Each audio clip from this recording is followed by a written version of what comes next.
dear family, and direct descendants of Private Joseph Noel, friends, our honored and special guests, and to all who shall hear these presents, greetings. We, the brothers and sisters of vet-serving vets of Middlesboro, Kentucky, are proud to have once again been enlisted to serve a brother veteran, even as we were called to serve this great nation. It is our passion, our calling, and our mission. Therefore, it is our pleasure to have been asked by Mrs. Mary Craley to orchestrate the assembly, granting her desire and labor of love to see that her great-great-grandfather, Private Joseph T. Noel, be rightfully honored for his service as a veteran.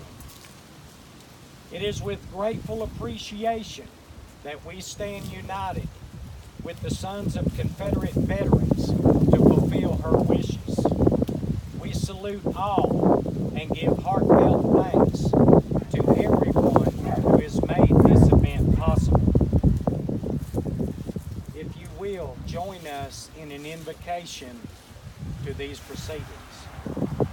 Let's pray. Our dear Lord, our Father, Creator of the universe, we thank you. We love you and we praise you for the ability to come together in fellowship to honor this veteran and all veterans, Lord, there shouldn't be any left behind. There shouldn't be any without honor. Each and every one of us that have volunteered have gone to lands unknown, gone with little to no pay, as did Private Noel, suffered, sacrificed to the point of death, died, gone on before us. We thank you for their sacrifice. Today, I lift up this family, this soldier, and all soldiers. Thank you for safe travel. We thank you, Lord, for this life. We pray that there would be someone here touched by this ceremony, that you might use this opportunity to help them to understand that you want a relationship with them while they're here on earth and eternally. We thank you for Vet Serving Vets, for the reenactors who came, for the family members that are here. We ask that you would bless each and every soul, each and every person, and each family represented herein. God, we love you, we thank you, we praise you. In Jesus' name, amen. Amen. The journey that brings us to this gathering was a long and laborious one.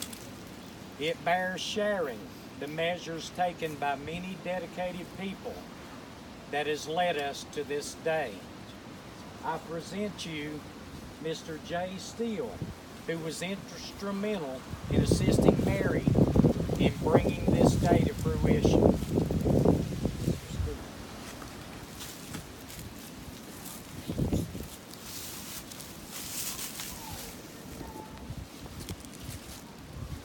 Mary called about, I guess it's probably been about 2 years ago, wanted to know if I could help her get a marker for her great-great-grandfather. And for those of us who know Mary, when she sets her sights on something, she went after it. Yes, she did. And so between her calling different groups and organizations, trying to see what we could do to get this stone, we about gave up. And we called different folks in Washington and different folks locally, but I finally got into working my layers of Veterans Administration. We finally located a lady that what she does for the Veterans Administration is like Revolutionary War veterans, Civil War veterans, Spanish-American War veterans. And once we got everything was in line for her, we were able to get the stone. Well, I called Mary to tell her we had the stone, and I said, well, guess what I'm looking at? And I I forgot. She said, well, I know what I'm not looking at. And I said, no, you're wrong. That's what I'm looking at. I've got it right here. And she said, you're kidding me. And I said, no, ma'am, I've got it right here. I'm looking right at it. I actually had to send her a picture. She had to figure out how to get the picture off her phone so she could see it.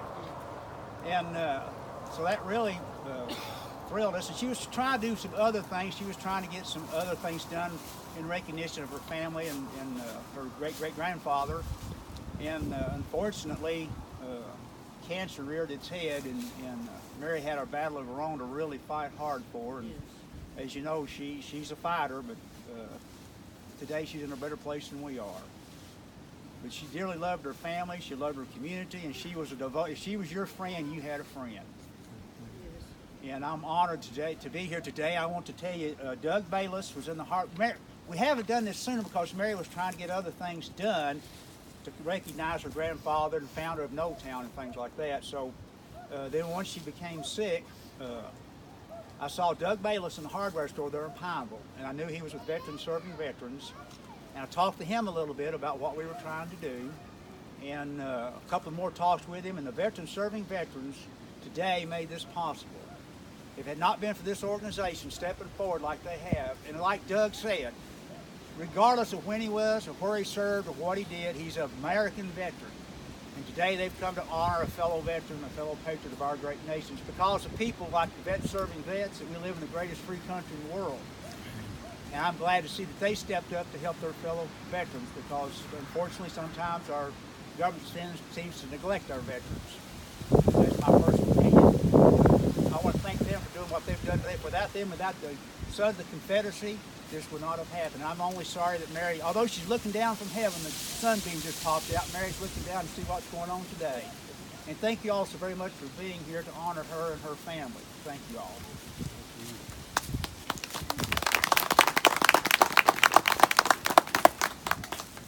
How grateful we are for the tenacious dedication exhibited by folks like Mr. J. Steele that fulfilled the dying wish of Mary. At this time, we will defer the remainder of this ceremony to Mr. Brian Green of the Sons of Confederate Veterans.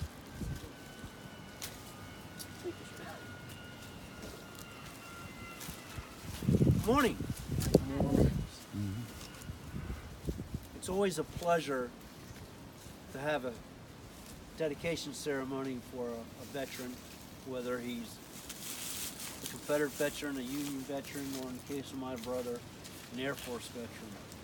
And we're going to continue this little dedication.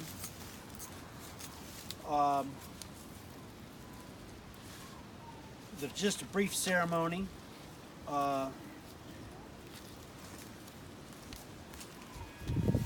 As I understand it, Mr. Noe served various locations. A lot of Confederate veterans did not sign up with the local group, the local company of soldiers that were in their county. Some ventured off, as Mr. No, we pronounce it down in Granger County, Tennessee, Noe. And so he, as I understand, he was born and raised here in Kentucky. Somehow he wound up with the 21st Virginia Infantry, which is all good. And he's finally come home. I have a poem I would like to read, and it's very fitting for this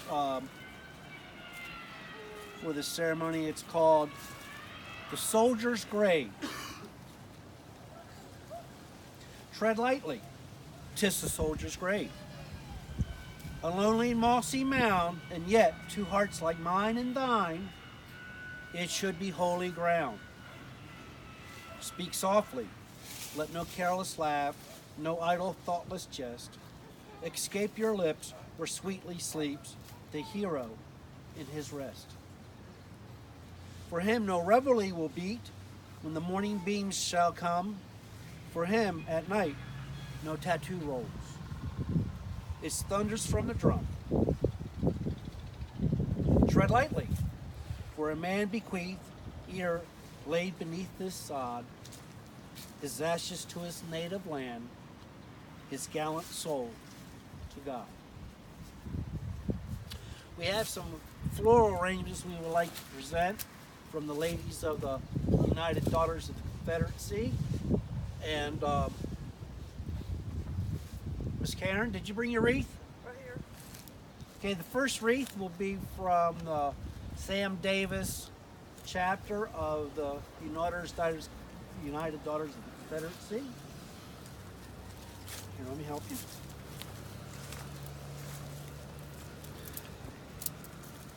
Miss Diane, would you like to get the other one? Or you want me to bring it up for you? The second wreath is from the Knoxville chapter of the United Daughters of the Confederacy.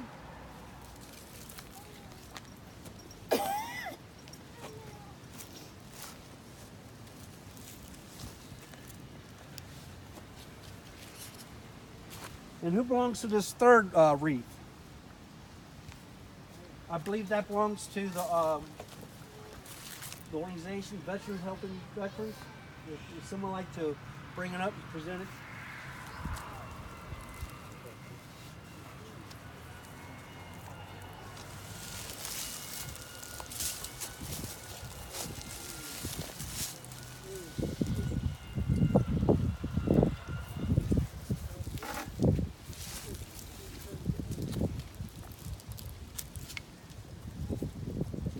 Are there any other floral presentations?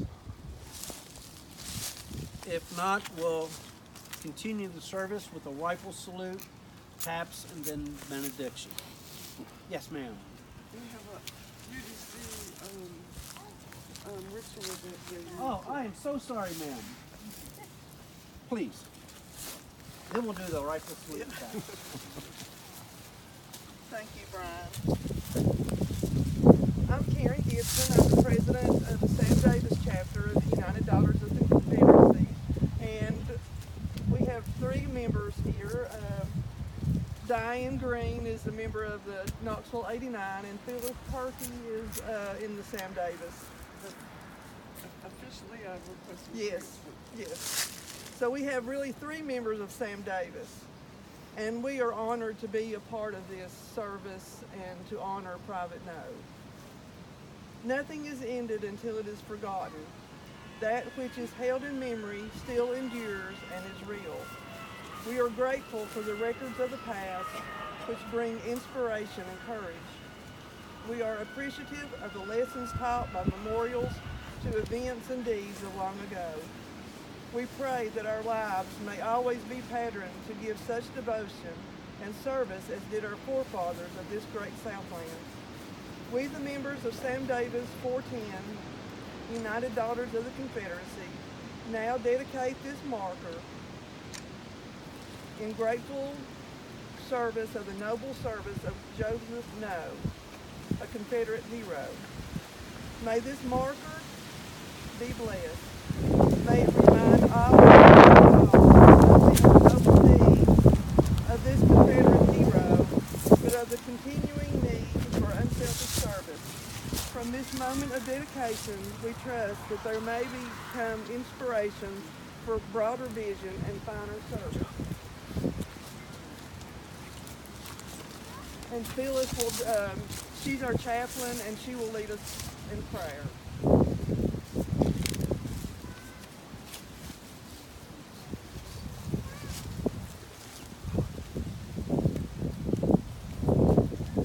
We are grateful, dear Lord, for our forebears who bequeathed to us a glorious heritage. Keep ever in our minds and hearts a spirit of fervent gratitude. May we rededicate our lives to a fulfillment of service for Thee, and may the blessings of God rest and abide here forevermore. Amen. Thank you.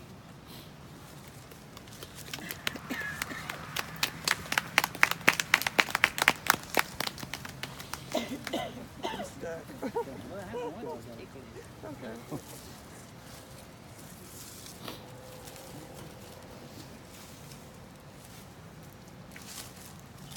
I want to thank you for being here. The reason why we're here isn't just to dedicate a stone, it's more than that. This is a ceremony from an American who was willing to give his life and sacrifice in service. Our ability to do that has been going on for over 200 years. Thank you for being part of the service. We're about to have the salute, correct?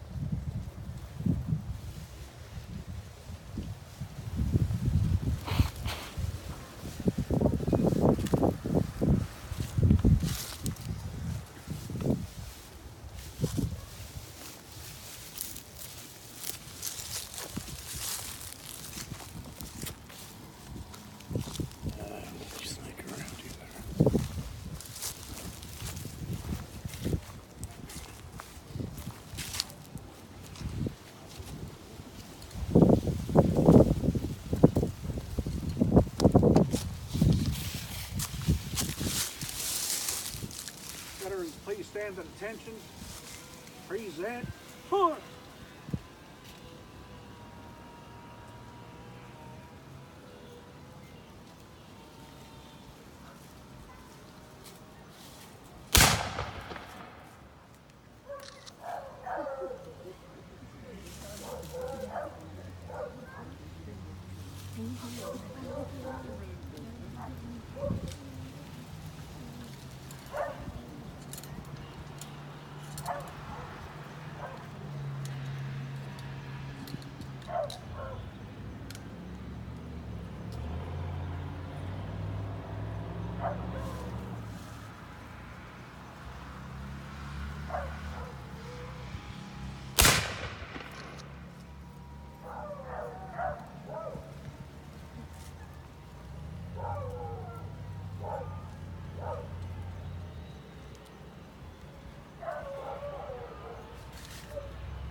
Order.